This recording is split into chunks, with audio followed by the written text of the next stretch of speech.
What do you think? Probably something like this. Nice Yes. pretty water, rolling waves. But what if I told you that there's a place in the Pacific Ocean that looks like this? This place is called the Great Pacific Garbage Patch, and it is basically a floating landfill. I first heard about this place when I was attending a camp in June at the Dauphin Island Sea Lab. We didn't touch on it much, but it was enough to spark my interest. So today I would like to share with you the problem and then the proposed solutions for this great, vast area.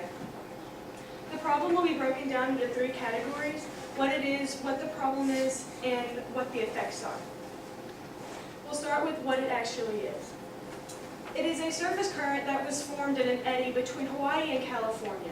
No one really knows the size, but it is estimated to be between 700,000 and 15 million miles squared.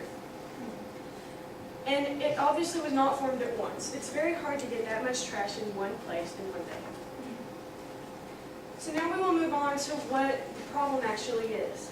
The problem is plastic, which is its main component. Plastic, as we know, doesn't biodegrade. It just breaks down into millions of tiny pieces over thousands of years. So it's still in the water even when we can't see it. It's also porous.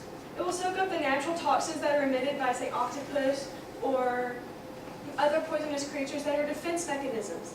They're soaked up into that plastic, and when ingested by a fish, they're just concentrated into its body and basically killing it. It will carry invasive species. As you can see right here, there is some sort of encrusting animal on this bottle. When it's encrusted on there, it will float all over the ocean, and wherever it stops, it takes root and it takes over, killing all the natural organisms that are supposed to be there.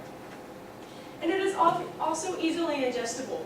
This turtle thinks he's eating a jellyfish, but he's not. It's a plastic trash bag. So the effects are basically animal mortality. They're not being able to live. They can't find their food because they can't see through the plastic. They also mistake the plastic as their food. My oceanography teacher at the Dauphin Island Sea Lab, Joan Turner, has stated that most birds and fish don't have the brain power to distinguish between a small plastic nurdle and a clam. And a plastic nurdle is just the tiny piece of plastic that came from the large one. One of the animals greatly affected by this patch is the Laysan albatross. It's not very populated, and it lives in mainly one place. So on the Midway Atoll, it's being killed by all of this trash. As you can see from these pictures, half the carcass is made up of trash. That's because when it eats, it either gets fish or plastic or both.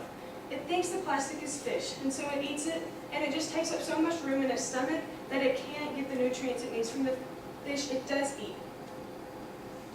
Now that we've talked about the problem with this place, I would like to talk about the solution.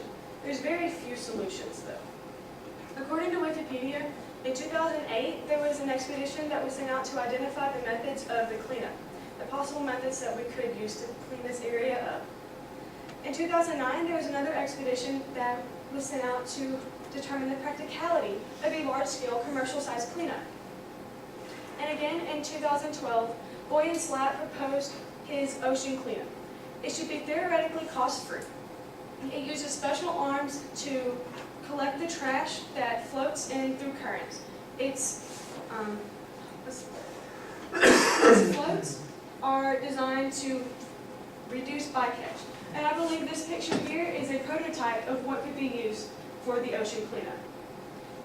Joan Turner and Joanne Moody of the Dauphin Island Sea Lab have a few suggestions of their own. We need to stop the cycle ultimately. We need to stop polluting our rivers, our oceans, our lakes. We should use less plastic and recycle what plastic would do. We also need to change the mindsets of our citizens. Not everything we use needs to be disposable. We can use a plastic bottle more than once. Don't just throw it away.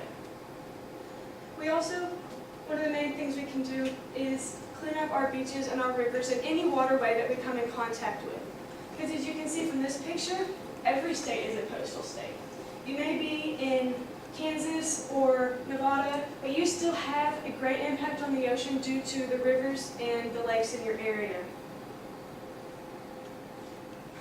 As you can see, the Great Pacific Garbage Patch is a big problem with very few solutions. and it is very important. If you want your children and your grandchildren to enjoy the ocean that we enjoy today, then we should act now before we damage this ecosystem beyond repair. I want to leave you with one last thing. When you think about recycling or just throwing a plastic bottle away, please consider this. Which would you rather swim?